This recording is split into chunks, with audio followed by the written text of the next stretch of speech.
saat ini kami rindu Engkau melawat kami melalui kebenaran firman Tuhan. Siapkan telinga seorang murid bagi kami. Tuhan, siapkan hati seorang hamba bagi kami, sehingga kami boleh mendengar apa yang Tuhan mau kami dengar dalam hidup kami. Suara-suara yang tidak dari Tuhan kami rindu, kami tolak, hancurkan semuanya dalam nama Tuhan Yesus. Dan biarlah suara Tuhan boleh berbicara bagi kami. Kami rindu Roh Allah boleh bekerja secara luas di tengah kami. Dan kami rindu firman Tuhan melawat kami dan boleh memperbarui kami. Berkati hamba-Mu dan berkati kami semua. Dalam nama Tuhan Yesus kami berdoa. Amin. Silakan duduk kembali. Shalom. Shalom. Ada sukacita? Amin. Mari kita baca bagian firman Tuhan pada hari ini. Kita baca dari Keluaran pasal yang ke-16.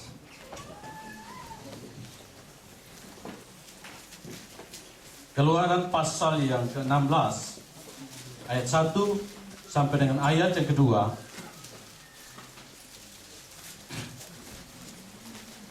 Kita sambung dengan ayat yang ke-7 sampai dengan ayat yang ke-8.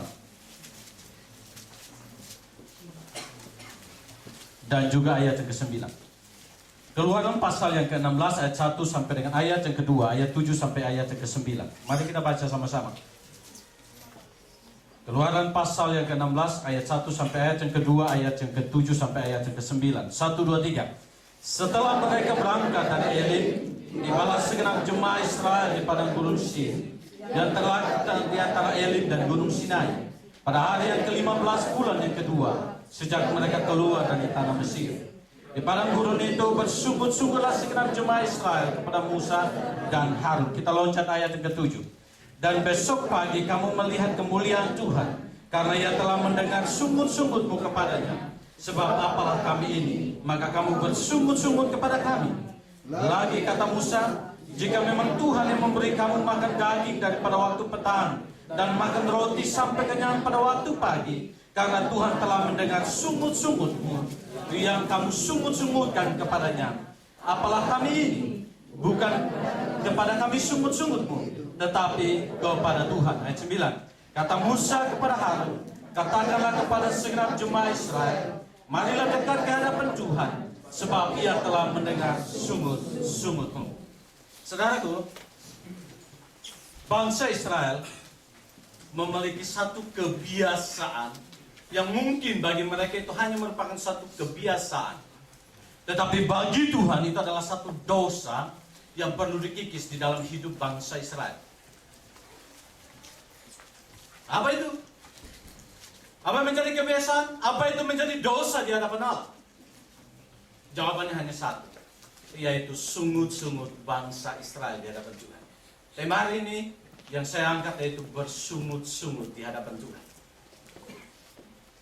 Musa katakan bahwa engkau tidak bersungut-sungut kepada kami, tapi engkau bersungut-sungut kepada siapa? Kepada Tuhan. Mungkin orang menganggap ini satu biasa, tapi saya mau katakan, bangsa Israel dipunahkan di atas padang gurun. Sebagian besar dipunahkan. Itu bukan karena dosa perzinahan, bukan karena pelacuran, tetapi Alkitab katakan mereka bersungut-sungut di hadapan Tuhan. Dan Tuhan katakan Tuhan sangat jijik dengan sungut-sungut mereka. Bahkan tidak hanya itu, Bilangan pasal yang ke-11 dia berbicara bahwa ketika mereka bersungut-sungut, Tuhan menjawab sungut-sungut mereka. Tapi Tuhan memberikan burung puyuh banyaknya luar biasa. Kasih makan mereka, kasih lapar dan kasih makan, sampai semua lubang di situ keluar semua daging. Sehingga Tuhan jawab. Tetapi di dalam jawaban Tuhan di situ ada hukuman. Saudaraku, kalau kita melihat bagian ini, maka kata sungut-sungut ini diulang beberapa kali. Bahkan sebelum pasal yang ke-16, pasal yang ke-15 pun ayat ke-24 dikatakan, lalu bersungut-sungutlah bangsa itu kepada Musa. Saudara, ini keberadaan bangsa Israel.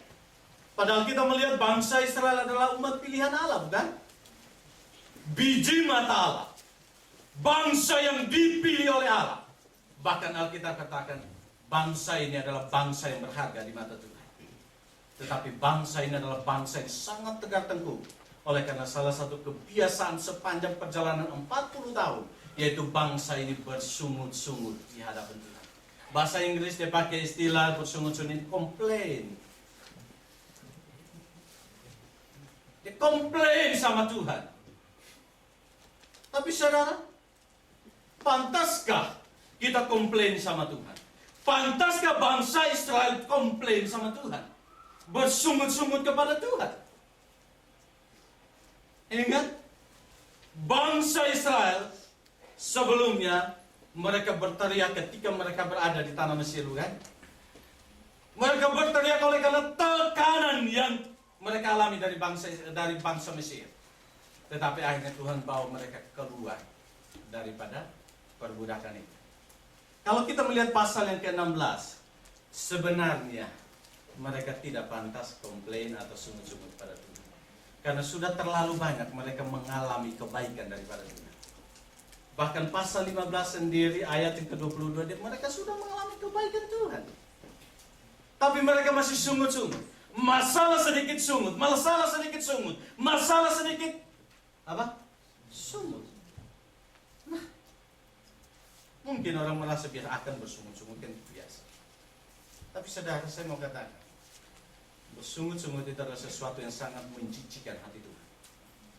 Bersungut-sungut adalah sesuatu yang tidak pantas di hadapan Tuhan. Kenapa?